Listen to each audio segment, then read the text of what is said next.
এক যে ছিল মিষ্টি ছেলে আবু বক্কর নাম, মজারে মজারে দুষ্টমিতে শেখাতো ইসলাম। বাবা মায়ের বাধ্য ছেলে, অভিযোগ কারো নাই, তাই তো তাকে আদর করে ভালোবাসে সবাই। আবু বক্করের সাথে ইসলামের পথে। মজার মজার সব ইসলামিক কার্টুন পেতে আমাদের চ্যানেলটি এখনই সাবস্ক্রাইব করুন আর পাশে থাকা বেল আইকনটি প্রেস করুন। ও মা গো, আমাকে মেরে ফেললো গো, আমাকে মেরে ফেললো। আসসালামু আলাইকুম বুড়িমা। বুড়িমা ভালো আছেন? ভাগ এখান থেকে, পাজি ছেলে পেলে। তোরা আমার এখানে খেলতে এসেছিস, সাহস তো তোদের কম না। কি ব্যাপার, তুমি বসে গেলে কেন? দাঁড়াও বলছি। দাঁড়াতে পারবো না বললাম না? আপনি মনে হয় চেনেন না আমাকে। আমার বাবা এই এলাকার কাউন্সিলর, এই স্কুলের সভাপতি।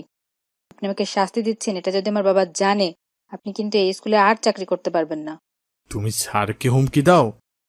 দাঁড়াও বলছি, এক্ষুনি দাঁড়াও, পুরো ক্লাস দাঁড়িয়ে থাকবে। আপনি কাজটা ভালো করলেন না স্যার, এর ফল আপনি পাবেন। আপনার খবর আছে, আমি আমার বাবাকে দিয়ে আপনার 12টা বাজাচ্ছি, দাঁড়ান। শোনো বাবারা, আজ থেকে 1 মাসের জন্য এই মাঠে খেলা নিষিদ্ধ। এই 1 মাস কেউ মাঠে প্রবেশ করলে তাকে জরিমানা দিতে হবে, তার জন্য শাস্তির ব্যবস্থা আছে। কেন চাচা, এই 1 মাস কেন মাঠে আসা যাবে না? আমাদের মাঠের কিছু উন্নয়নমূলক কাজ করা হবে, চারপাশে বাউন্ডারি হবে, ভিতরে কিছু শোভাবর্ধনের জন্য ফুলের গাছ লাগানো হবে, তাই আর কি। ও আচ্ছা, ঠিক আছে চাচা। আসসালামু আলাইকুম। আসসালামু আলাইকুম। ওয়ালাইকুম আসসালাম। কি ব্যাপার, তোমরা খেলা শুরু না করে এভাবে বসে আছো কেন? ভাই, আমাদের মন ভীষণ খারাপ। কেন ভাই, কি হয়েছে? একটু আগে এলাকার কাউন্সিলর চাচা এসেছিলেন। উনি 1 মাস এই মাঠে খেলতে মানা করে গেলেন। এই 1 মাস কেউ মাঠে ঢুকলে তাকে শাস্তি দেওয়া হবে। কেন উনি হঠাৎ এই ঘোষণা দিলেন কেন? আমাদের এই মাঠে উন্নয়ন কাজ হবে, চারপাশে বাউন্ডারি হবে, আবার ফুলের গাছ লাগাবে, তাই মাঠে ঢোকা নিষেধ। ও আচ্ছা, এখন মন খারাপ করে আর কি হবে? আমাদের মাঠের ভালোর জন্যই তো ওনারা উন্নয়ন কাজ করছেন। এখন আমাদের উচিত এই 1 মাসের খেলার জন্য আরেকটি খেলার মাঠ খুঁজে বের করা। কিন্তু এই 1 মাসের জন্য খেলার মাঠ কোথায় পাবো? মাঠ না পেলে তো এই পুরো মাস আমাদের খেলাধুলা হবে না। আমাদের বাসার ওইদিকে একটা ফাঁকা জায়গা আছে, একটা বুড়িমার জায়গা। কিন্তু কিন্তু কি?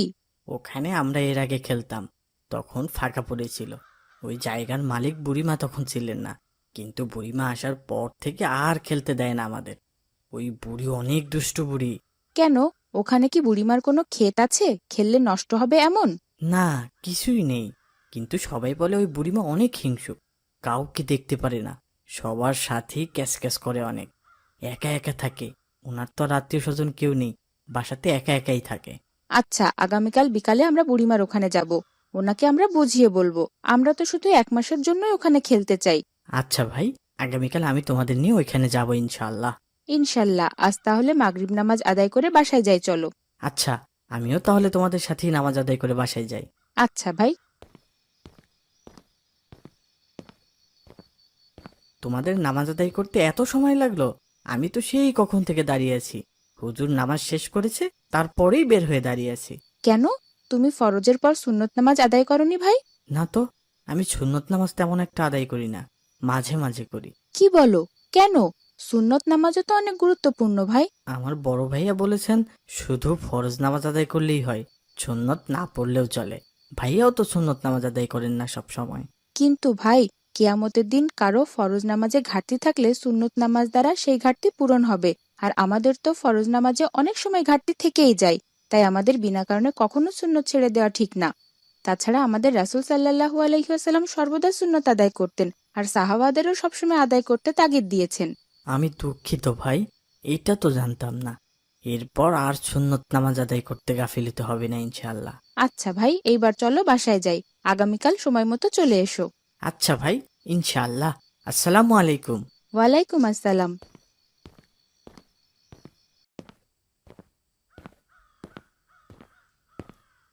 ওই যে দেখো, ওইটা বুড়িমার বাড়ি, আর এইটা বুড়ির খালি জায়গাটা। তাহলে চলো বুড়িমার সাথে কথা বলি। আমরা খেলা শুরু করলেই দেখবে এমনিতেই বুড়ি চলে আসবে। খুব দুষ্ট বুড়ি, অনেক বকাঝকা করে সবাইকে। এই জায়গায় একটা পোকা আসলেও বুড়ি টের পেয়ে যায়, এমন দুষ্ট, লাঠি দিয়ে তেড়ে আসে মারতে।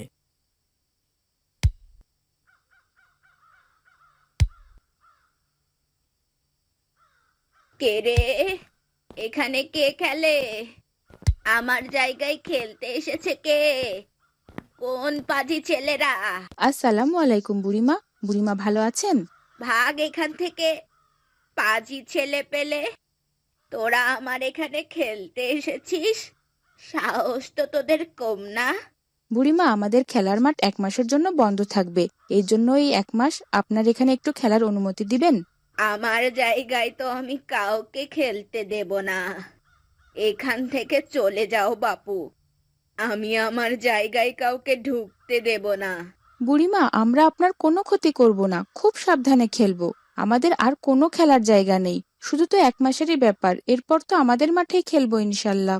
না বাপু, এখানে কোনো খেলাধুলা করা যাবে না। যা বলছি, এক্ষুনি যা এখান থেকে। আমি আমার জায়গায় কাউকে ঢুকতে দেব না, বলে দিলাম। চলো ভাই, আমাদের এখানে খেলা হবে না, উনি এখানে খেলতে দিবেন না। দেখেছো আবু বক্কর, বুড়িটা কেমন দুষ্ট। একটু খেললে কি এমন ক্ষতি হয় ওনার? খুব খারাপ, পাজি বুড়ি একটা। না ভাই, এভাবে বলতে নেই। আমার মনটাই অনেক খারাপ হয়ে গেল। আমাদের আর খেলা হবে না। আসসালামু আলাইকুম ভাই, কেমন আছো? ওয়ালাইকুম আসসালাম। আলহামদুলিল্লাহ, আল্লাহ ভালো রেখেছেন। তুমি কেমন আছো? আলহামদুলিল্লাহ ভাই। আব্দুর রহমান, আজ তো দেখলাম ওই বুড়িটা কোথায় যেন যাচ্ছে।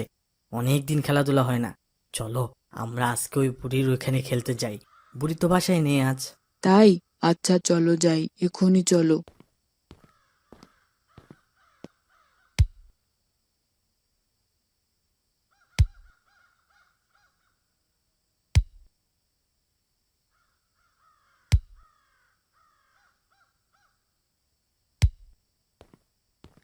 তোদের তো সাহস তো কম না। তোরা আবার এখানে খেলতে এসেছিস? দুষ্টু ছেলে পেলে, দাঁড়া, তোদের দেখাচ্ছি মজা। পাজি ছেলে পেলে, বজ্জাত কোথাকার।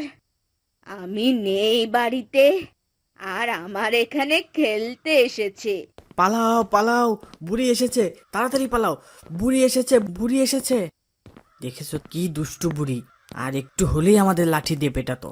আমি আর ওনার ওখানে খেলতে যাব না। আমার বুড়িকে অনেক ভয় লাগে।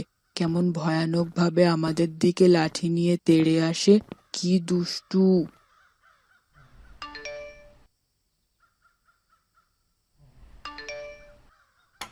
আসসালামু আলাইকুম ভাই, কেমন আছো? ওয়ালাইকুম আসসালাম। আলহামদুলিল্লাহ, আল্লাহ ভালো রেখেছেন। তুমি কেমন আছো ভাই? আলহামদুলিল্লাহ ভাই, আল্লাহ ভালো রেখেছেন। এসো এসো, ভিতরে এসো। না ভাই, আজ ভিতরে যাব না।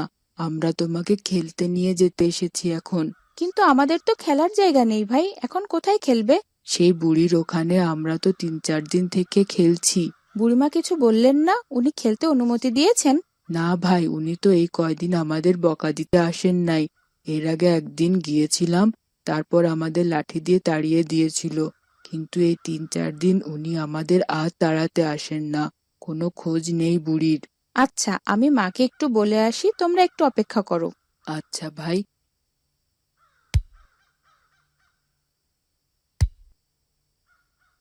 আচ্ছা আব্দুর রহমান, একটা ব্যাপার খেয়াল করেছো? কি ভাই? বুড়িমা আমাদের এই মাঠে খেলতে দিতেন না, আমাদের দেখলেই লাঠি নিয়ে মারতে আসতেন। হঠাৎ ওনার কি হলো? উনি আর আমাদের মারতে আসেন না, তেড়ে আসেন না। যা হয়েছে ভালো হয়েছে, দুষ্টু বুড়ি, হিংসুক বুড়ি একটা। আমাদের ওনার খোঁজ নেওয়া উচিত। তামিম তো বলেছিল বুড়িমার কেউ নেই, একাই থাকেন। কি এমন হলো উনি আর আমাদের তাড়াতে আসেন না? না, এই দুষ্টু বুড়ি যত না আসে আমাদের তত ভালো। আমরা খেলতে পারি, আসলেই লাঠি নিয়ে আমাদের তাড়িয়ে দিবে। রাগ করো না, চলো আমরা ওনার খোঁজ নিয়ে দেখি উনি কেন আমাদের আর তাড়াতে আসছেন না। আমি যাব না ভাই। আমাদের এই বুড়ি লাঠি দিয়ে মারতে এসেছিল, আমাদের খেলতে দেয় না। এই বুড়ির খোঁজ নিতে আমি যাব না, একদম না। এভাবে বলো না ভাই, রাসূল সাল্লাল্লাহু আলাইহি সাল্লামকে কষ্ট দেওয়া সে বুড়িমার কথা মনে নেই তোমার? কোন বুড়ি ভাই? ওই যে এক কাফির বুড়ি মহিলা, রাসূল সাল্লাল্লাহু আলাইহি সাল্লামকে কষ্ট দেওয়ার জন্য তার পথে কাঁটা বিছিয়ে রাখতেন। রাসূলের এই জন্য পথে যেতে অনেক কষ্ট হতো, তবুও তিনি বুড়িমাকে কিছু বলতেন না। একদিন রাসূল সাল্লাল্লাহু আলাইহি সাল্লাম দেখেন পথের কাঁটা নেই, তখন ভাবলেন নিশ্চয়ই বুড়ি অসুস্থ, এজন্য কাঁটা দিতে পারেনি। রাসূল বুড়িমার বাড়ি গিয়ে দেখলেন বুড়িমা সত্যিই অসুস্থ, তার সেবা করার কেউ নেই। বুড়ি নবীকে এত কষ্ট দেওয়ার পরেও আমাদের দয়ার নবী সেই বুড়ির সেবা যত্ন করে সুস্থ করে তুললেন। তাহলে আমাদেরকে এই বুড়িমার খোঁজ নেওয়া উচিত না ভাই? আচ্ছা চলো যাই।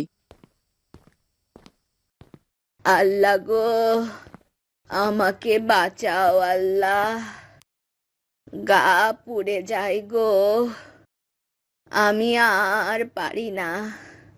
ও আল্লাহ গো, আমাকে সুস্থ করো আল্লাহ, না হয় তুমি নিয়ে নাও, আমার আর সহ্য হয় না আল্লাহ, আর কত কষ্ট পাবো আল্লাহ। ঠিক হয়েছে, এইবার বুড়ির ঠিক হয়েছে। দুষ্টু বুড়ি কোথাকার, এখন কেমন লাগে আমাদের লাঠি দিয়ে মারতে আসা? বোঝো এখন কেমন লাগে, কি মজা। ঠিক হয়েছে, একদম উচিত শিক্ষা হয়েছে। ছি আব্দুর রহমান, এভাবে বলতে নেই, উনি তো কষ্ট পাচ্ছেন। চলো আমরা ওনাকে হাসপাতালে নিয়ে যাই। না, কখনোই না, বুড়ির উচিত শিক্ষা হয়েছে। ভাই এভাবে বলো না। আমাদের রাসূল সাল্লাল্লাহু আলাইহি সাল্লাম বলেছেন, যে ব্যক্তি মানুষের প্রতি দয়া করে না, আল্লাহও তার প্রতি দয়া করে না। মানুষকে দয়া করলে আল্লাহও আমাদের দয়া করবেন ভাই।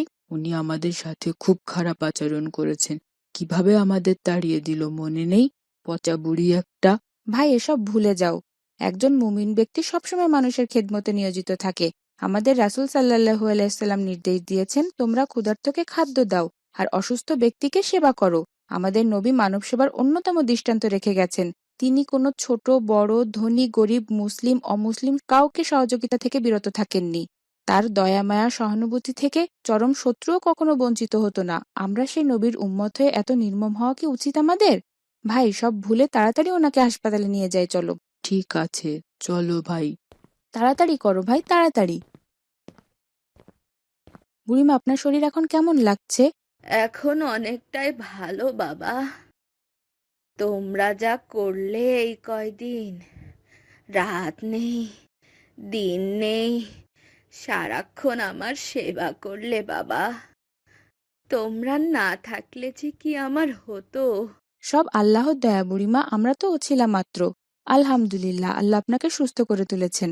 আমাকে ক্ষমা করে দিও বাবা, আমার তো এই চারকুলে কেউ নেই, আমি বুড়ো হয়ে গেছি, তাই ছেলে মেয়ে সবাই আমাকে রেখে চলে গেছে। এই বুড়ো মানুষটাকে কি নির্মমের মতো একা রেখে গেছে আমার নিজের জন্ম দেয়া ছেলে মেয়ে। খুব কষ্ট হয় বাবা, এই জন্য আমি আর অন্য মানুষ সহ্য করতে পারতাম না। আমি ভাবতাম অন্য সবাই আমার ছেলে মেয়ের মতোই নির্মম, তাই সবার সাথে ক্যাচ ক্যাচ করতাম, একা একা থাকতাম। আমার নিজের সন্তানরা আমাকে ছেড়ে গেছে, আর তোমরা অন্যের সন্তান হয়ে আমার জন্য যা করলে বাবা, সে আমি কখনো ভুলবো না। তোমাদের সাথে এত খারাপ ব্যবহার করা আমার উচিত হয়নি। আমরা সব ভুলে গেছি বুড়িমা। আজ থেকে এই জায়গা তোমাদের, তোমাদের যতদিন ইচ্ছা আমার এখানে খেলাধুলা করবে, আমার বাসায় আসবে, আমার সাথে থাকবে। তোমাদের দিয়ে আমি আমার ছেলে মেয়েকে ভুলে থাকতে চাই। তোমরা আমার সাথে থেকো বাবা, এই বুড়ো বয়সে আমার তো আর কেউ নেই বাবা। অনেক ধন্যবাদ। আল্লাহ আপনাকে নেক হায়াত দান করুক। আজ থেকে আমরা আপনার খোঁজ খবর নিব ইনশাল্লাহ। আপনার কোনো দরকার হলে আমাদেরকে বলবেন। তোমরা অনেক ভালো বাবা, অনেক ভালো তোমরা। তাড়াতাড়ি দৌড়াও আব্দুর রহমান, তাড়াতাড়ি দৌড়াও, আমাদের ওরা ধরে ফেলবে কিন্তু। আল্লাহ আমাদের বাঁচাও, হে আল্লাহ বাঁচাও। ভাই, আমি আর দৌড়াতে পারছি না ভাই, আর পারছি না, আমাদের ধরে ফেললে সর্বনাশ হয়ে যাবে ভাই। হে আল্লাহ, বাঁচাও আমাদের। আল্লাহ, এখন কি হবে আমাদের? কে রক্ষা করবে? আল্লাহ বাঁচাও আমাদের, আল্লাহ বাঁচাও আমাদের, আল্লাহ বাঁচাও।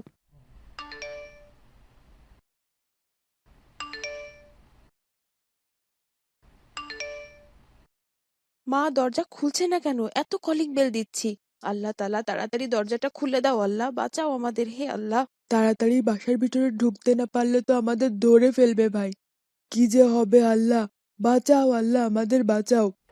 আসসালামু আলাইকুম বাবা। কি হয়েছে? এত বারবার বেল বাজাচ্ছ কেন? ওয়ালাইকুম আসসালাম। মা, আমরা খুবই বিপদে পড়েছি। আগে ভিতরে আসতে দাও, তারপরে বলছি। ওরা আমাদের পিছেই আছে। তাড়াতাড়ি বাসায় ঢুকতে দাও মা। আচ্ছা, আসো আসো, ভিতরে আসো। মা, আমাদের লুকিয়ে ফেলো, দয়া করে লুকিয়ে ফেলো। ওরা আমাদের ধরে নিয়ে যাবে। কে ধরবে? কেন ধরবে বাবা? কি বলছো তুমি? মা, তুমি আগে আমাদের লুকাও দয়া করে, তারপর সব বলছি। আমরা মহা বিপদে আছি, আমাদের যে কি হবে আল্লাহ ভালো জানেন। আগে শান্ত হও বাবা, আমাকে খুলে বলো, না হলে বুঝবো কি করে? আজ আমরা ক্লাসে গিয়েছিলাম, তারপর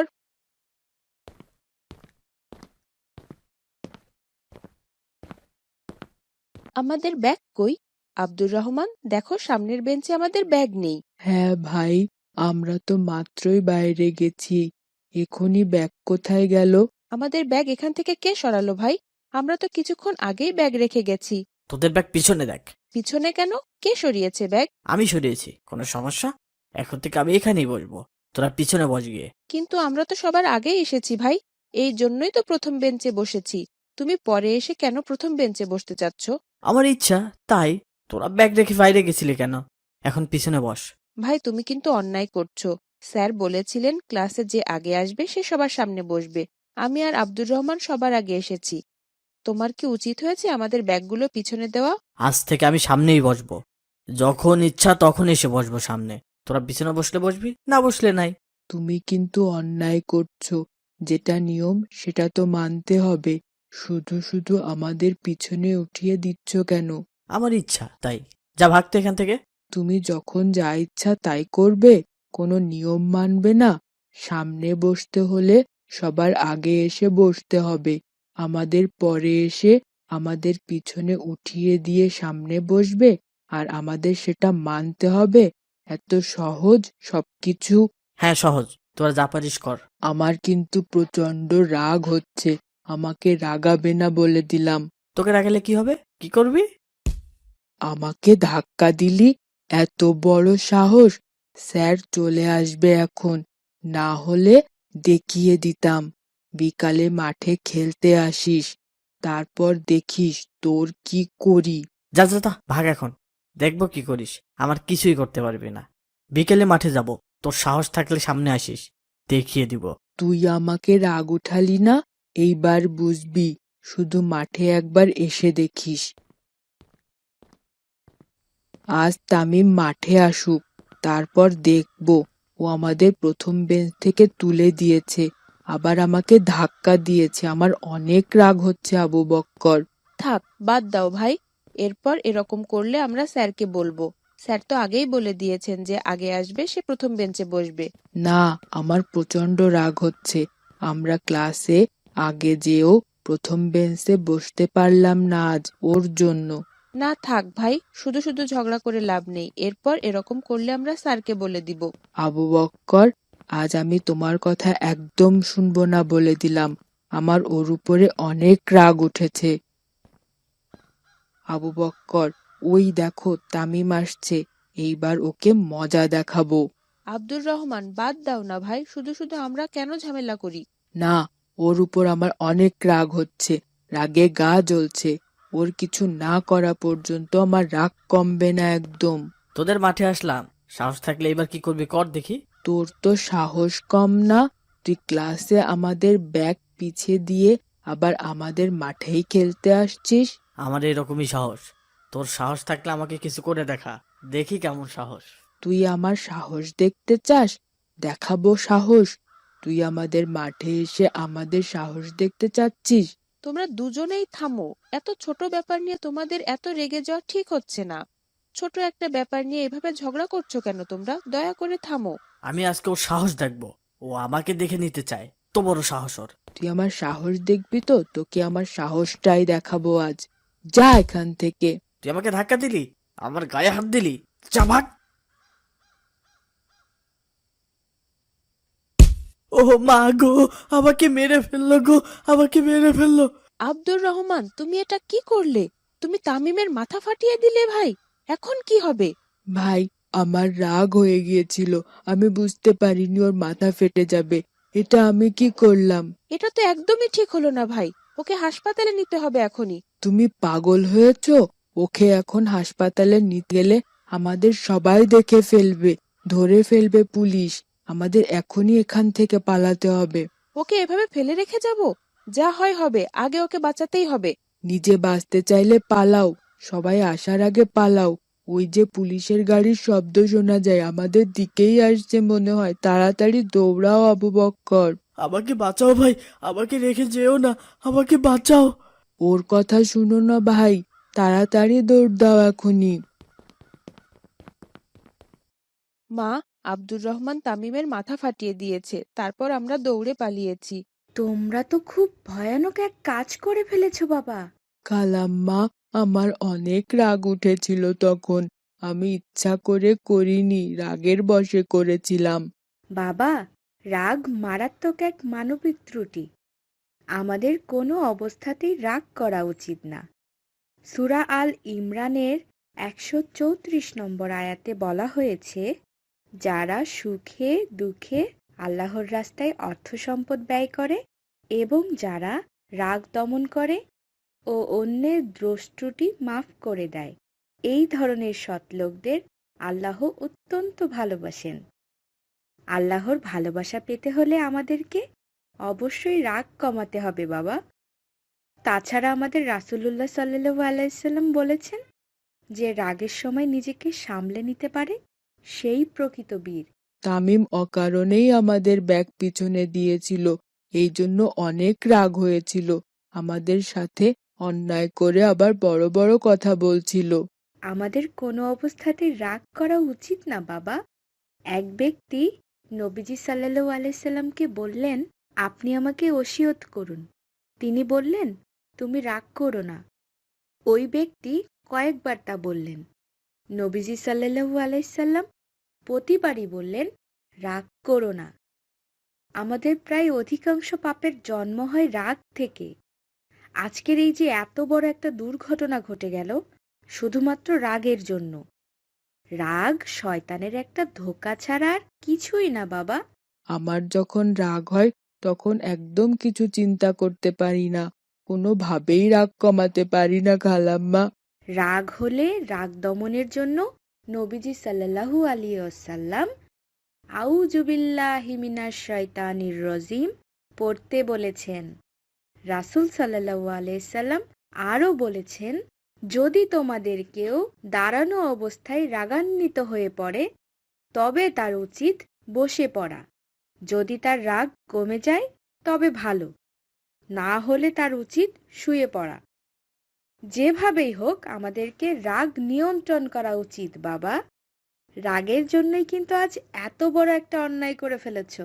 মা, এখন আমরা কি করব বলো? তোমাদের উচিত এখন তাড়াতাড়ি তোমাদের ওই বন্ধুর কাছে যাওয়া, ওকে উদ্ধার করে হাসপাতালে নিয়ে চিকিৎসা করা আর তার কাছে ক্ষমা চাওয়া। আচ্ছা মা, এখনই যাচ্ছি। আব্দুর রহমান, তাড়াতাড়ি চলো ভাই, আর দেরি করা একদম ঠিক হবে না। ঠিক আছে ভাই, যা হয় হোক, আল্লাহ ভরসা, আগে ওকে বাঁচাতে হবে। আসসালামু আলাইকুম। ওয়ালাইকুম আসসালাম বাবা। তোমরা আমাকে মাথা ফাটালে, আবার তোমরাই আমাকে হাসপাতালে নিয়ে এলে ভাই। তোমার উপরে ওইভাবে রাগ দেখানো আমাদের উচিত হয়নি, আমাদের ক্ষমা করে দাও ভাই। আমরা তোমার সাথে অন্যায় করেছি। ঠিক আছে, তোমরাও আমাকে ক্ষমা করো ভাই। আমারও অন্যায়ভাবে তোমাদের সাথে ঝগড়া করা ঠিক হয়নি। ঠিক আছে ভাই, দোয়া করি আল্লাহ তোমাকে তাড়াতাড়ি সুস্থতা দান করুন। এরপর থেকে আমি আর কারোর সাথেই ঝগড়া করব না। ঝগড়া শুধু আমাদের ক্ষতিই করে। আজ ঝগড়ার জন্যই এমনটা হলো। হ্যাঁ ভাই, সেটাই। ঝগড়া আমাদের জন্য শুধু অকল্যাণই ডেকে আনে। এজন্যই কোনো অবস্থাতেই আমাদের ঝগড়া করা উচিত নয়। ঝগড়া, ফিতনা, ফ্যাসাদ শয়তানের কাজ। এগুলো অকল্যাণকর। Lottery, lottery, lottery. মাত্র 20 টাকার বিনিময়ে পাচ্ছেন 5 লক্ষ টাকার পুরস্কার। হ্যাঁ ভাই, একদিনেই হয়ে যান লাখপতি। মাত্র 20 টাকার বিনিময়ে পাচ্ছেন লাখপতি হওয়ার সুবর্ণ সুযোগ। হ্যাঁ ভাই, দলে দলে চলে আসুন আমাদের প্রচার মাইক লক্ষ্য করে। লটারি আমাদের, ভাগ্য আপনার। হেলায় সুযোগ হারাবেন না।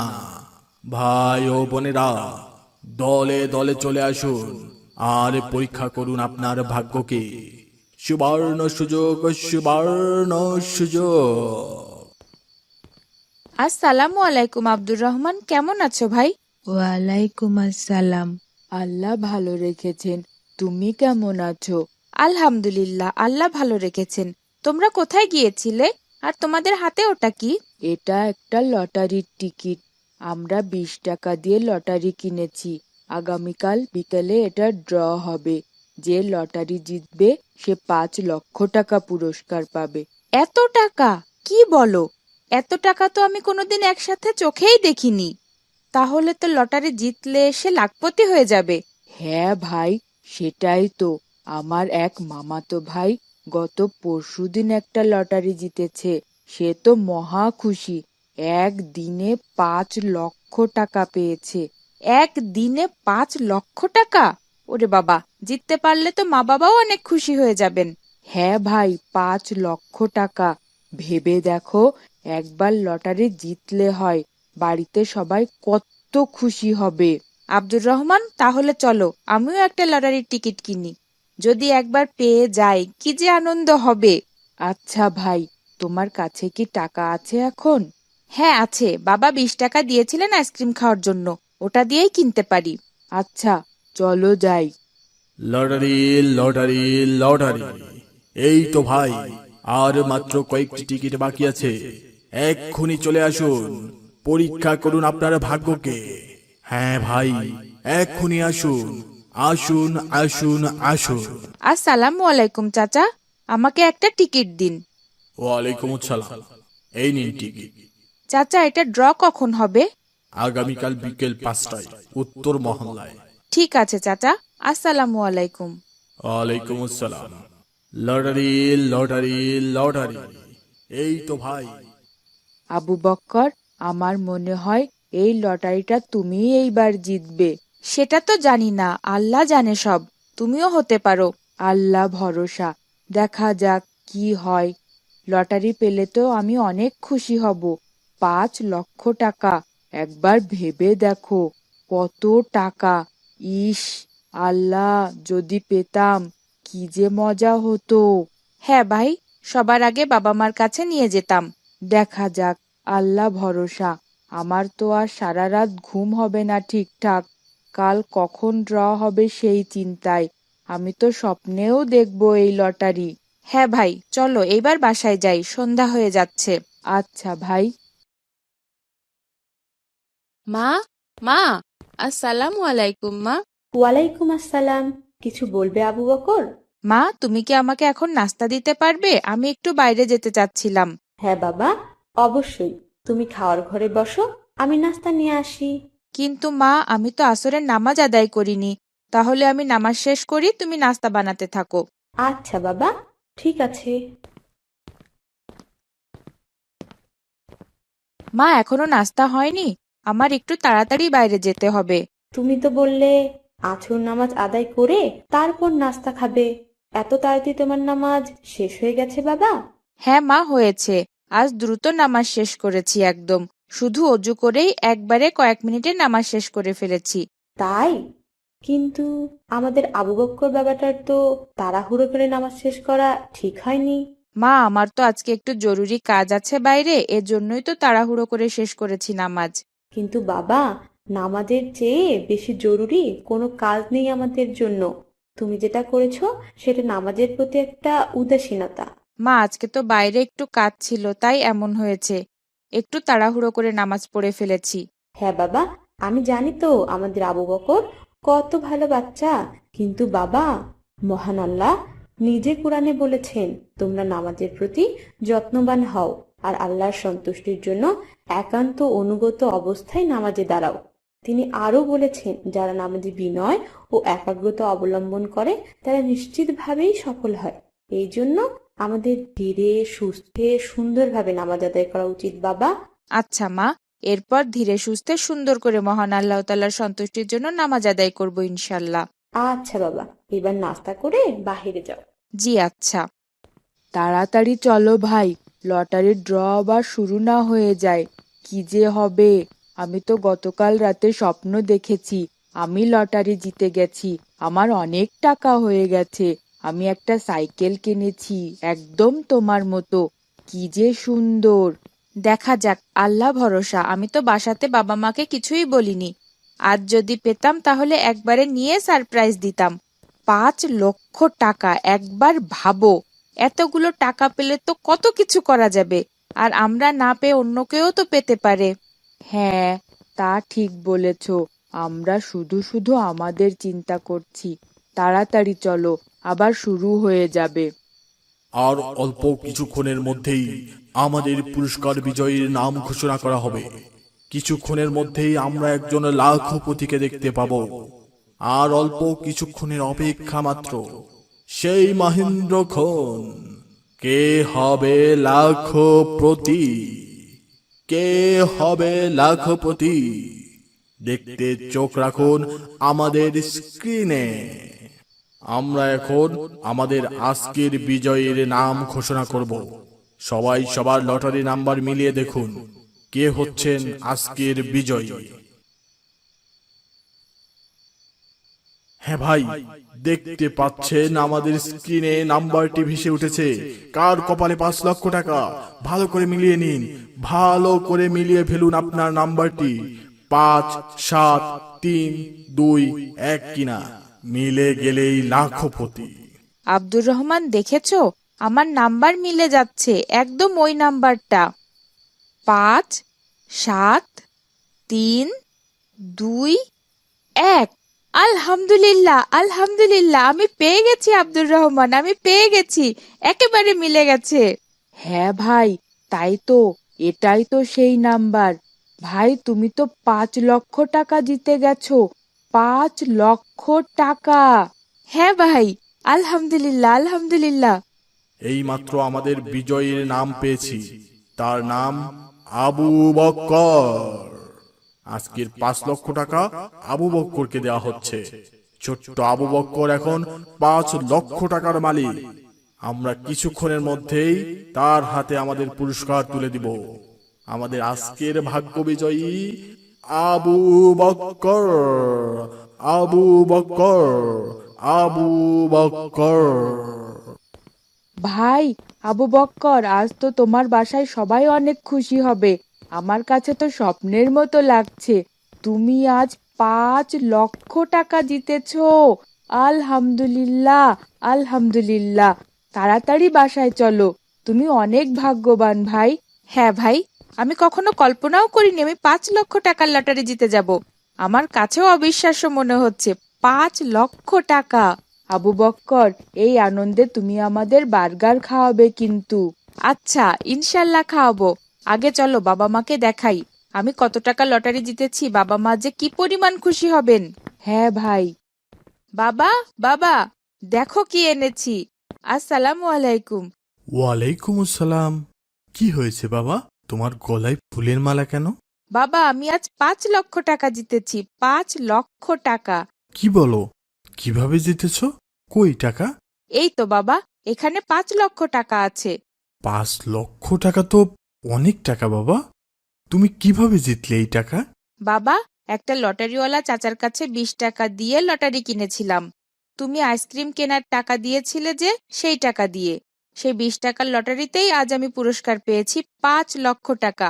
আমি আইসক্রিম না খেয়ে লটারি কিনে 5 লক্ষ টাকা পেয়েছি। ভালো করিনি বাবা? না বাবা, এটা একদম ভালো হয়নি। কেন বাবা, আমি 5 লক্ষ টাকা জিতেছি তবুও তুমি খুশি হওনি? না বাবা, তোমার এই কাজে আমি খুশি হতে পারিনি। তুমি ভয়ানক এক অন্যায় করেছ আজ। আমি অন্যায় করেছি? আমি বুঝতে পারছি না বাবা। আমি তো ভেবেছিলাম লটারি জেতার জন্য তোমরা অনেক খুশি হবে, কিন্তু তুমি মন খারাপ করছো কেন বাবা? বাবা আবু বকর, তুমি যেটা করেছো সেটা এক ধরনের জুয়া খেলেছো। লটারি, র্যাফেল ড্র, এটা ভয়ানক অন্যায় কাজ, জুয়ার অন্তর্ভুক্ত। আর মহান আল্লাহ তাআলা কোরআনে বলেছেন, মদ, জুয়া, ভাগ্য নির্ধারক সমূহ শয়তানের কাজ। তোমরা এগুলো থেকে বেঁচে থাকো, যাতে তোমরা কল্যাণপ্রাপ্ত হও। তিনি আরো বলেছেন, লোকে যদি তোমাকে মদ ও জুয়া সম্পর্কে জিজ্ঞাসা করে, তাহলে বলে দাও এটার মধ্যে রয়েছে মহাপাপ। বাবা আবু বকর, তুমি লটারির টিকিট কিনে সেই মহা অন্যায় করে ফেলেছো বাবা, হারাম কাজ করেছো। বাবা, আমি না বুঝে করে ফেলেছি, আমি এই ব্যাপারটা জানতাম না। আচ্ছা, এখন আমার কি করা উচিত বাবা? এতগুলো টাকা। হ্যাঁ বাবা, আমি জানি আমাদের আবু বকর জানলে এই ভুল করতো না। তুমি বলো তো বাবা, এখন কি করলে ভালো হয়? বাবা, আমি যদি ওনাদেরকে এই 5 লক্ষ টাকা ফেরত দিয়ে দেই এখন? এই তো আমাদের ভালো আবু বকর। ঠিক আছে বাবা, তুমি সেটা করতে পারো। আচ্ছা বাবা, আমি এখনই যাচ্ছি টাকা ফেরত দিতে। আসসালামু আলাইকুম। ওয়ালাইকুম আসসালাম।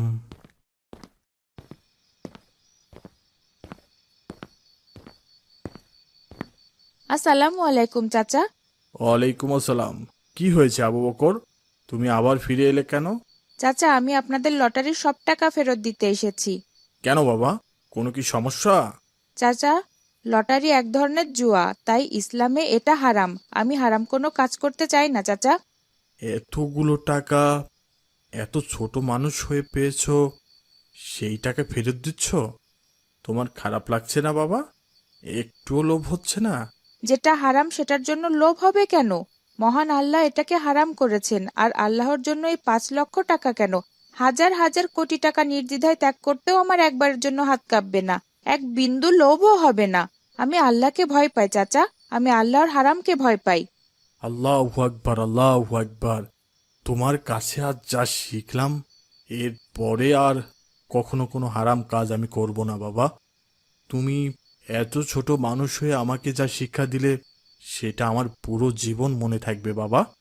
আমি আর কখনো লটারি বিক্রি করব না, আমি কোনো হালাল ব্যবসা করব ইনশাআল্লাহ। আলহামদুলিল্লাহ চাচা, আলহামদুলিল্লাহ। বাবা আবু বকর, বাংলা ইংরেজি তো শেষ, এবার অঙ্ক দাও। আজ বাড়ির কাজ কি দিয়েছেন? তাড়াতাড়ি অঙ্কটা শেষ করেই আমরা রাতের খাবার খাবো ইনশাল্লাহ। বাবা, আজকে তো কোনো বাড়ির কাজ নেই, আজকে তো অঙ্ক ক্লাসটাই হয়নি বাবা।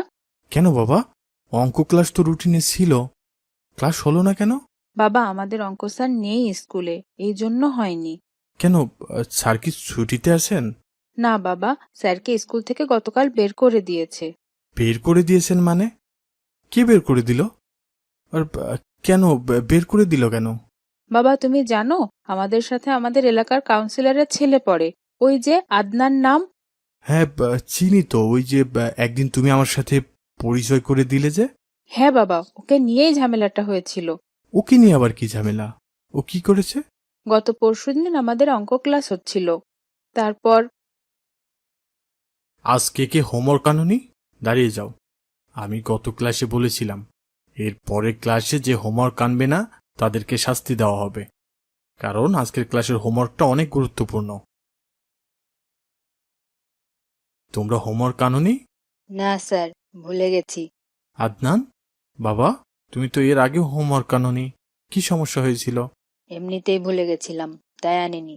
হোমওয়ার্ক করতে আমার ভালো লাগে না। তাহলে তো তোমাদের শাস্তি পেতে হবে। আগের ক্লাসে বলে দিয়েছিলাম কিন্তু, হোমওয়ার্ক না আনলে শাস্তি দেওয়া হবে। তোমরা দুজনেই পুরো ক্লাস দাঁড়িয়ে থাকো, এটাই তোমাদের শাস্তি। না, আমি পুরো ক্লাস দাঁড়াতে পারবো না। কেন? আমি বলছি দাঁড়াও, পুরো ক্লাস দাঁড়িয়ে থাকবে। স্যার, আপনি চেনেন আমাকে? জানেন আমি কে? আপনার সাহস তো কম না। তুমি কে সেটা জেনে আমি কি করব? তোমাকে যেটা বলেছি সেটা করো, পুরো ক্লাস দাঁড়িয়ে থাকো। কি ব্যাপার, তুমি বসে গেলে কেন? দাঁড়াও বলছি। দাঁড়াতে পারবো না বললাম না? আপনি মনে হয় চেনেন না আমাকে। আমার বাবা এই এলাকার কাউন্সিলর, এই স্কুলের সভাপতি। আপনি আমাকে শাস্তি দিচ্ছেন, এটা যদি আমার বাবা জানে, আপনি কিন্তু এই স্কুলে আর চাকরি করতে পারবেন না। তুমি স্যারকে হুমকি দাও? দাঁড়াও বলছি, এক্ষুনি দাঁড়াও। পুরো ক্লাস দাঁড়িয়ে থাকবে। আপনি কাজটা ভালো করলেন না স্যার, এর ফল আপনি পাবেন। আপনার খবর আছে, আমি আমার বাবাকে দিয়ে আপনার 12টা বাজাচ্ছি, দাঁড়ান। চুপ করো, তুমি শিক্ষকের সাথে বেদবি করো। দাঁড়িয়ে থাকো। অঙ্ক স্যারকে, এখানে অঙ্ক স্যারকে, কত বড় সাহস আমার ছেলেকে ক্লাসে দাঁড় করিয়ে রাখছে। এখানে অঙ্ক স্যারকে। আসসালামু আলাইকুম, আমি অঙ্ক স্যার। জি বলুন। আপনার তো সাহস কম না? আপনি আমার ছেলেকে চেনেন না? হ্যাঁ চিনি তো। তাহলে আপনার সাহস হয় কিভাবে আমার ছেলেকে পুরো ক্লাস দাঁড় করিয়ে রাখেন? আপনার কি এখানে চাকরি করার ইচ্ছা নেই? আপনার ছেলে আজ ক্লাসে বাড়ির কাজ করে আনেনি। আমি আগেই বলে দিয়েছিলাম, আজকে ক্লাসে বাড়ির কাজ না আনলে শাস্তি দেওয়া হবে। তাই বলে আপনি আমার ছেলেকে শাস্তি দেবেন? শাস্তি দেওয়ার আগে একবার ভাবা উচিত ছিল আদনান কে, ও কার ছেলে। বেশি সাহস আপনার।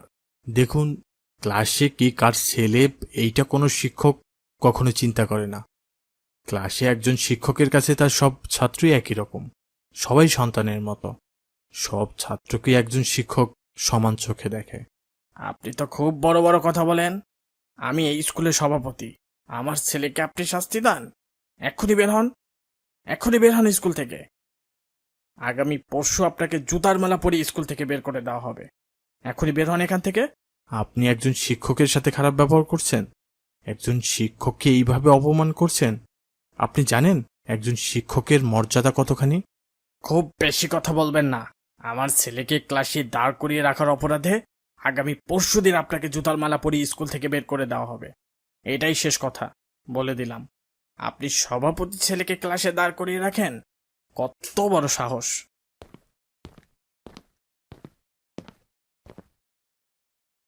বাবা, আমার ভীষণ মন খারাপ হয়েছে। স্যার অনেক ভালো মানুষ, সবাইকে স্যার অনেক আদর করেন। কি সুন্দর করে অঙ্ক বুঝান। যতবার জিজ্ঞাসা করা হোক স্যার কখনো বিরক্ত হন না। খুব খারাপ লাগছে, এত ভালো একজন স্যারকে এভাবে অপমান করে বের করে দিবে। হ্যাঁ বাবা, ব্যাপারটা খারাপ লাগার মতোই। আমারও শুনে খারাপ লাগছে। একজন শিক্ষকের অনেক বেশি মর্যাদা, সেই শিক্ষককে এভাবে অপমান করা হবে? এটা তো ঠিক না। হ্যাঁ বাবা, এই জন্যই মনটা ভীষণ খারাপ আমার। আর আজকে স্যার আসেনও নি। জানি না আগামীকাল কি হবে। এভাবে স্যারকে অপমান করে স্কুল থেকে বের করে দিবে, সেটা আমি মানতে পারছি না বাবা। ব্যাপারটা সত্যিই দুঃখজনক।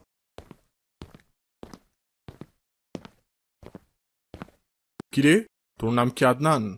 হ্যাঁ, কেন? তুই কি কাউন্সিলরের একমাত্র ছেলে? হ্যাঁ, কিন্তু আপনারা কারা, কি চান? তোকে মারার সুপারি আছে আমাদের কাছে। আজ তোর মৃত্যু দিবস। মার বেটারে, ইচ্ছা মতো মার, মার। বাঁচাও, বাঁচাও, কে কোথায় আছো? আমাকে বাঁচাও, আমাকে মেরে ফেললো, বাঁচাও।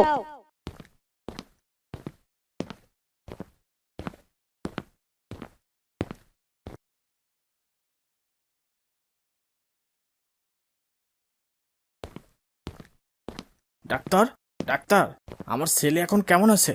আল্লাহর রহমতে আপনার ছেলে এখন শঙ্কামুক্ত। ওকে কিছুক্ষণ আগে এক ব্যাগ রক্ত দেওয়া হয়েছে। অনেক রক্তক্ষরণ হয়েছিল।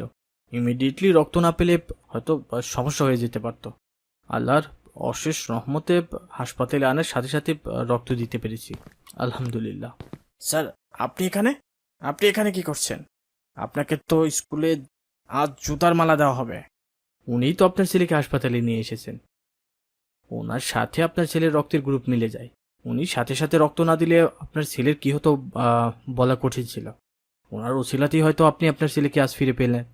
উনি সঠিক সময়ে আপনার ছেলেকে হাসপাতালে না আনলে অতিরিক্ত রক্তক্ষরণে খারাপ কিছু হতে পারত। আচ্ছা ঠিক আছে, আপনারা কথা বলেন, আমি আসছি। স্যার, আপনি আমার ছেলের জন্য এত কিছু করলেন। আপনাকে এত অপমান করলাম, স্কুল থেকে বের করে দিলাম। আজ আপনাকে জুতার মালা দেওয়ার জন্যই আপনার স্কুলে যাচ্ছিলাম, আর আপনি আমার সন্তানকে এভাবে সাহায্য করলেন। আদনান আমার ছাত্র, আর শিক্ষকের কাছে তার সব ছাত্রই সন্তান তুল্য। আমি আমার সন্তানের বিপদে এগিয়ে আসবো না? কি বলছেন ভাইজান? আমি সব লোকজন নিয়ে আপনার স্কুলে যাচ্ছিলাম জুতার মালা দিয়ে আপনাকে বের করে দেওয়ার জন্য, অথচ আপনি কত মহৎ, যার জন্য এত বড় শাস্তি পাচ্ছিলেন তাকেই বাঁচাতে এগিয়ে এলেন। আমি আপনার কাছে কৃতজ্ঞ স্যার। আমরা তো শিক্ষক, আমরা ছাত্রদের নৈতিক শিক্ষা দেই। আর আমরাই যদি নৈতিকতা মেনে না চলি তাহলে সেই শিক্ষার মানেটা কি? আমার আপনার সাথে এরকম খারাপ আচরণ করা ঠিক হয়নি স্যার। আমি অন্যায় করেছি, ভয়ানক অন্যায়। আমাদের প্রিয় নবী হজরত মোহাম্মদ সাল্লাল্লাহু আলাইহি ওয়াসাল্লাম বলেছেন, আমি মানব জাতির শিক্ষক হিসেবে প্রেরিত হয়েছি।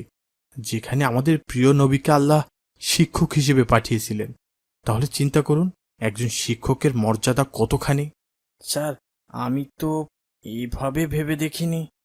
হাদিসে আছে, আল্লাহ পরে, রাসূলের পরে ওই ব্যক্তি সবচেয়ে মহানুভব যে জ্ঞান অর্জন করে ও পরে তা প্রচার করে। আর শিক্ষকরাই আমাদের সেই জ্ঞান প্রচার করে। তাহলে চিন্তা করুন, আল্লাহ ও রাসূলের পরেই মহানুভব কেউ থাকলে তারা শিক্ষক। আর আমাদের প্রিয় নবী হযরত মুহাম্মদ সাল্লাল্লাহু আলাইহি সাল্লাম বলেছেন, যার কাছ থেকে তোমরা জ্ঞান অর্জন করো তাকে সম্মান করো। এই জন্যই আমাদের শিক্ষককে সম্মান করা উচিত। শিক্ষকরা ছাত্রদের ভালোর জন্যই শাসন করে, এটাতে মন খারাপ করা উচিত না ভাইজান। আমি দুঃখিত স্যার, আমায় ক্ষমা করুন। আমি ভুল করেছি। আমি আমার ছেলেকে আপনার কাছে ক্ষমা চাইতে বলবো স্যার। আমার ছেলে একটু সুস্থ হোক, তারপর আমি আর আমার ছেলে যে আমি আপনার কাছে ক্ষমা চাইব। আমাদের মাফ করুন স্যার। বাবা আসসালামু আলাইকুম ভাইজান। ওয়ালাইকুম আসসালাম। কেমন আছেন ভাইজান? আলহামদুলিল্লাহ, আপনি কেমন আছেন? আলহামদুলিল্লাহ, আল্লাহ ভালো রেখেছেন। আসুন আসুন, ভিতরে আসুন। আপনাকে অনেক চিন্তিত মনে হচ্ছে ভাইজান। ভাবির শরীর এখন কেমন? উনি তো অনেকদিন অসুস্থ ছিলেন। ওর জন্যই আপনার বাসায় এসেছি ভাইজান। অবস্থা খুব বেশি ভালো না। ওর চিকিৎসা করাতে করাতে আমি প্রায় নিঃস্ব হয়ে গেছি। জমি জমা যা ছিল সব বিক্রি করে ওর চিকিৎসা করালাম, কিন্তু এখনো তেমন কোনো উন্নতি হয়নি। এখন আবার ডাক্তার বলেছে একটা অপারেশন করাতে হবে, 1,00,000 টাকা লাগবে। এই জন্য আপনার কাছে এসেছি ভাইজান। আপনারা তো জাকাত দেন অনেক টাকা, আমাকে যদি জাকাতের টাকা দিয়ে সাহায্য করতেন, আমার স্ত্রীর অপারেশনটা অন্তত হয়ে যেত। ভাবি তো অনেক ভালো একজন মানুষ। অনেক দিন উনি আল্লাহর পরীক্ষাতে আছেন। আল্লাহ ওনাকে হেফাজত করুন। আমার তো জাকাত দেওয়া মোটামুটি শেষ হয়ে গেছে। আর আপনি তো জানেন আমার চাকরির যে বেতন পাই খুব বেশি না। আমি আমার বেতন থেকে হয়তো আপনাকে খুব বেশি হলে 4-5 হাজার টাকা দিতে পারবো। এর বেশি তো আমার পক্ষে সম্ভব না ভাইজান। খুব বিপদে আছি ভাইজান। ওনার অপারেশন করাতে পারলে যদি একটু সুস্থ হতো। ভাইজান, আপনি কি একটু আপনার পরিচিত কারোর কাছ থেকে জাকাতের টাকা নিয়ে দিতে পারবেন? হ্যাঁ, সেটা করা যায়। আমার এক পরিচিত ভাই আছেন, অনেক বড় ব্যবসায়ী। সবাই বলে কোটি কোটি টাকার সম্পদ। ওনার কাছে আমরা ব্যাপারটা বলতে পারি। যদি উনি জাকাতের টাকা দিয়ে আমাদের সাহায্য করেন। ঠিক আছে, চলুন। একটু বসুন, নাস্তা খেয়ে বের হই। না ভাইজান, এখন নাস্তা খাবো না। আসসালামু আলাইকুম চাচা। ওয়ালাইকুম আসসালাম। কেমন আছো বাবা? আলহামদুলিল্লাহ, আল্লাহ ভালো রেখেছেন। আপনার ছেলেটা মাশাআল্লাহ অনেক ভালো হয়েছে। আচ্ছা চলুন ভাইজান। কিরে চাকরের বাচ্চা, ভালো করে টিপতে পারিস না? শুধু বসে বসে খাওয়া, কাজের বেলায় ওনার হাত চলে না। টেপ ভালো করে। তোর চা আনতে কয় ঘন্টা লাগে? তোকে কখন বলেছি আর তুই কখন চা নিয়ে আসছিস? কথা কানে যায় না? আপনার চা আনতেই গেছিলাম স্যার, ম্যাডাম আবার বলল পেঁয়াজগুলা কাটটা দিতে, তাই আনতে সময় লাগলো স্যার। তোকে এর আগে কতবার বলেছি আমার কথার পর কোনো কথা বলবি না। আমি যেটা বলবো সেটাই। ম্যাডামের পেঁয়াজ কাটতে না হলে তো অনেক আগেই নিয়ে আসতাম স্যার। আবার কথা বলছিস? তোর এত স্পর্ধা, আমার মুখে মুখে কথা বলিস? চাকরের বাচ্চা চাকর। আসসালামু আলাইকুম ভাইজান। ওয়ালাইকুম আসসালাম। আর বলেন না, এই চাকর বাকরদের নিয়ে আর পারা যায় না। বলি এক কথা আর করে আরেক কাজ। আসেন আসেন, বসেন ভাই। কেমন আছেন ভাইজান? এই তো চলছে আর কি। ব্যবসাপাতি নিয়ে সারাক্ষণ দৌড়ের উপরে থাকতে হয়, বোঝেনি তো। এত বড় একটা গার্মেন্টস চালাতে হয়। হ্যাঁ ভাইজান, ব্যাপারটা তো বুঝি। আমার বাসাতে কি মনে করে আসলেন ভাইজান? আপনার বাসাতে দরকারে এসেছিলাম ভাইজান। আমাদের একটু সাহায্য করতে হবে। কি বিষয়ে? আমার এই ভাইয়ের স্ত্রী বেশ কিছুদিন যাবৎ অনেক বেশি অসুস্থ। উনি ওনার চিকিৎসা করাতে করাতে এখন আর চিকিৎসা করানোর সামর্থ্য নেই। আপনার তো কোটি কোটি টাকার সম্পদ আল্লাহ দান করেছেন, অনেক টাকা জাকাত দিতে হয় নিশ্চয়ই। সেই টাকা থেকে যদি কিছুটা ওনাকে সাহায্য করতেন, তাহলে আপনার ওসিলায় ওনার স্ত্রীর অপারেশনটা হতো ভাইজান। আমি তো জাকাত টাকা দেই না ভাইজান। কিন্তু ভাইজান, জাকাত দেওয়ার মতো সম্পদের মালিক হলে জাকাত দেওয়া তো ফরজ ইবাদত। জাকাত ফরজ হওয়া সত্ত্বেও কেউ যদি সেটা আদায় না করে, আল্লাহর কাছে সে তো কঠোর শাস্তির সম্মুখীন হবেন ভাইজান। শোনেন ভাইজান, যে টাকা জাকাত দিব, ওই টাকা দিয়ে আমি আমার ব্যবসাতে লাগালেও আরো কিছু লাভ করতে পারবো, ব্যবসা বড় হবে। শুধু শুধু জাকাত দিয়ে আমার লাভটা কি? ব্যবসায় লাগালে তবুও কিছু লাভ আছে ভাইজান। জাকাত দিলে টাকা কমে না, বরং যে সম্পদের উপরে জাকাত আদায় করা হয়, আল্লাহ সেই সম্পদের বরকত বাড়িয়ে দেন, সেই সম্পদ বৃদ্ধি করে দেন। জাকাত টাকা তো আমি দিব না ভাই, সে আপনি যেভাবেই বলেন না কেন। আমি আমার ব্যবসাটা ভালো বুঝি। এত কষ্ট করে ইনকাম করব আমি, আর সেই টাকা থেকে নাকি মানুষকে দিয়ে দিতে হবে, সম্ভব না ভাইজান। জাকাত অবহেলার বিষয় না, এটা না দেওয়ার শাস্তি খুবই ভয়ানক। পবিত্র কোরআনে বলা হয়েছে, যারা জাকাত আদায় করে না তাদের কঠিন আযাবের সংবাদ দিন। জাকাত আদায় না করলে সেই সম্পদকে আল্লাহ জাহান্নামের আগুনে পুড়িয়ে একটা আগুনের পাত বানাবেন। সেই পাত দিয়ে কপালে পিঠে দাগ দিবেন। যখন পাত ঠান্ডা হবে, সেটা আবার উত্তপ্ত করে আবার দাগ দিবেন। এইভাবে শাস্তি চলতে থাকবে ভাইজান। এত কষ্ট করে দিনরাত পরিশ্রম করে এই সম্পদ করেছি কি মানুষকে দান করার জন্য? সম্পদ উপার্জন এত সহজ না ভাইজান। ভাইজান, রাসূলুল্লাহ সাল্লাল্লাহু আলাইহি ওয়াসাল্লাম বলেছেন, যাকে আল্লাহ তাআলা সম্পদ দান করেছেন কিন্তু সে এই জাকাত আদায় করেনি, কিয়ামতের দিন তার সম্পদকে বিষধর সাপ বানিয়ে গলায় পরিয়ে দেওয়া হবে। আর সেই সাপটি মুখের দুই পাশে কামড় দিয়ে বলতে থাকবে, আমি তোমার জমাকৃত সম্পদ। জাকাত না দিলে এরকম ভয়ানক শাস্তি দেওয়া হবে ভাইজান। এই জন্য অবশ্যই আমাদের জাকাত আদায় করা উচিত। আমি খুব কষ্ট করে সম্পদ করেছি, কোনো জাকাত টাকা দিতে পারবো না। চা দিতে বলেছি, চা খেয়ে এখন আসতে পারেন ভাইজান, আমার কাজ আছে, ফ্যাক্টরিতে যেতে হবে আবার। ভাইজান মনে হয় রেগে যাচ্ছেন। আমি আপনার ভালোর জন্যই জাকাতের কথা বললাম। আর আপনার জাকাতের ওসিলায় একজন মানুষের জীবন বেঁচে দিতে পারে। একবার ভাবুন ব্যাপারটা। ভাইজান, আমি এখন উঠি। এই ড্রাইভার, এই গাড়ি বের কর, ফ্যাক্টরিতে যেতে হবে। এইসব ঝামেলা আর ভালো লাগে না। এখন কি হবে ভাইজান? উনি তো কোটি কোটি টাকার মালিক হয়েও জাকাত দেন না। আমার স্ত্রীর অপারেশন এখন কিভাবে হবে? উনি এক ভয়ানক ভুলের মধ্যে আছেন, এই জন্য একজন মুসলিম হয়েও জাকাতকে এত অবহেলা করছেন। আপনি ভয় পাবেন না ভাই, মহান আল্লাহ নিশ্চয় আমাদের সাহায্য করবেন। মানুষ তো ওসিলা মাত্র, সাহায্য তো আল্লাহ করে। আমার আরো কিছু পরিচিত ভাই আছেন, ওনাদের কাছে যাই, নিশ্চয়ই একটা ব্যবস্থা হবে ইনশাল্লাহ। ঠিক আছে ভাইজান, খুব ভয় হচ্ছে। আসসালামু আলাইকুম ভাইজান, কেমন আছেন? ওয়ালাইকুম আসসালাম। আলহামদুলিল্লাহ, আল্লাহ ভালো রেখেছেন। আপনি কেমন আছেন? আলহামদুলিল্লাহ ভাইজান, আল্লাহ অনেক অনেক ভালো রেখেছেন। বাবা আবু বকর, তুমি কেমন আছো? আলহামদুলিল্লাহ, আল্লাহ ভালো রেখেছেন। ভাইজান, আমি আপনার বাসার দিকেই যাচ্ছিলাম আপনার সাথে দেখা করতে। কেন ভাইজান, কোনো দরকার? না ভাইজান, সেই যে আপনি আমার জন্য টাকা গুছিয়ে দিলেন, তারপর আজ 2 মাস হলো আমার স্ত্রীর অপারেশন হয়েছে। আল্লাহর রহমতে ও এখন অনেকটাই সুস্থ। আজ হাসপাতাল থেকে ছাড়া পেল, তাই আপনাকে একটু মিষ্টি খাওয়াতে এসেছি ভাইজান। এই 2 মাস দৌড়াদৌড়িতে আর আপনার সাথে দেখা করতে পারিনি। আলহামদুলিল্লাহ, আলহামদুলিল্লাহ, শুনে খুব ভালো লাগলো ভাবিকে আল্লাহ সুস্থতা দান করেছেন। আমি তো নামাজ আদায় করতে মসজিদে যাচ্ছিলাম, নামাজ শেষ করে তারপর বাসায় যাই। চলুন। ঠিক আছে, চলুন, আমিও নামাজ আদায় করব।